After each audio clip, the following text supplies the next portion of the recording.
For concealed carry, do you recommend the SIG P365 or the Glock 19? And if yes, why? Yes to both. Glock is a great gun. That's like the standard Glocks. Why everybody loves them. All guys that are, former military love them. Is just because they're reliable. You want to be able to pull your gun out if you have to use it. You want it to work. You don't want it, because the more you Gucci your Glocks or you have those Gucci guns, if you shoot enough, you realize like my Zev OZ9 is like it's based on the Glock 17, even though it's made by Zev. It'll take the same magazines as standard Glock magazines, but the trigger's different. The barrels are different. The slide is different. You have ported barrels. You might have, your slides got cutouts for the ports in the barrel. And so it's changing the Glock. And so the likelihood that you're going to have a malfunction is going to be higher than just the standard off-the-shelf Glock. And so that's why it's important to train and shoot and abuse your pistol and your rifle enough so you figure out where it's going to fail.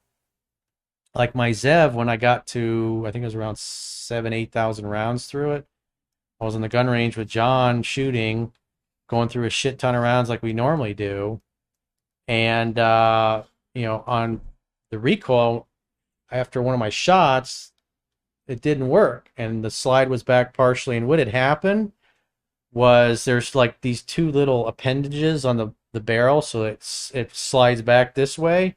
And the front one snapped off. And so what happened was instead of the barrel stopping, it slid all the way back and like shaved off part of the next round that it had been bumped up to go into the chamber. And so it jammed the gun. So I got a live round that's partially fucked up and crushed.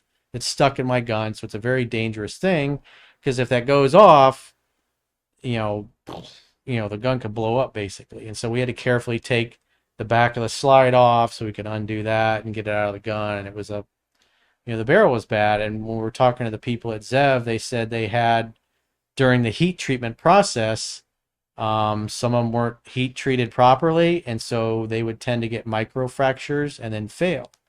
So you can imagine being in a gunfight, your first round goes, and then your barrel's broken. Now you're not going to fix that.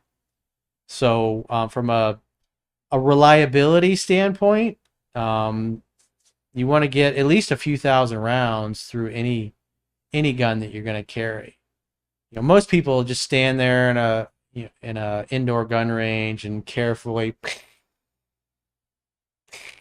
shoot away. They're not shooting like somebody like me, who was trained by somebody like John, where you're doing 3 rounds, 5 rounds, and multiple targets, and going through a 23 round magazine, and you're moving while you're doing this, and you're dropping your empty mag and you're slapping your new one in, and the gun's getting really hot. And like when I would train with them, the gun, whether it's pistol or rifle, we would shoot so much the gun would get so hot that I'd have to set it down and then switch to the other one. But most people that shoot aren't going to be like that. But you really push, you find what the limits are of your pistol. So a standard Glock 19, great gun. Off the shelf, it's just a great, reliable gun. Comes with iron sights, obviously. It's a lot harder to shoot, to get used to the red dot than it is irons for most people. But the red, to me, I prefer, and anybody that's a serious shooter typically prefers the red dots for a reason. But you get used to it like anything. Repetition's the mother of skill. So the SIG P365, what I really like, the XL, what I like about that is just concealability, because the pistol is small. It's easy to put in your appendix carry or the hip carry, and have extra magazines. The difference between like the SIG 365 versus the Glock 19, the Glock's gonna be a little bit bigger.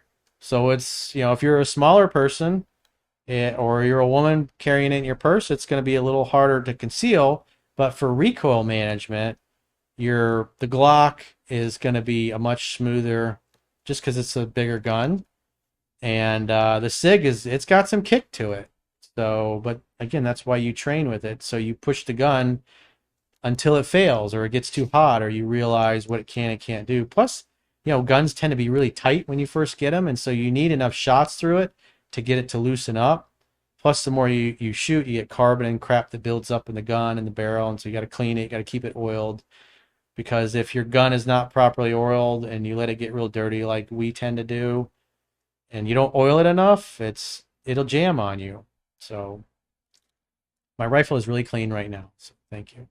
I just got it cleaned recently. But before that, it was really dirty. I couldn't even get my fucking Surefire suppressor off it. It just had carbon lock on it. But now it comes off like butter. I got a Huxworks I'm gonna swap out that is threaded, so I don't have to deal with the Surefire collar anymore. Which Surefire makes a great suppressor. They've been using it in special forces for many, many years. But you get a lot of blowback, which makes your gun get dirty really quick. And the nice thing about Huxworks is most of the gas comes out the front of the suppressor instead of being forced back through the rifle, and which makes it really dirty, really fast.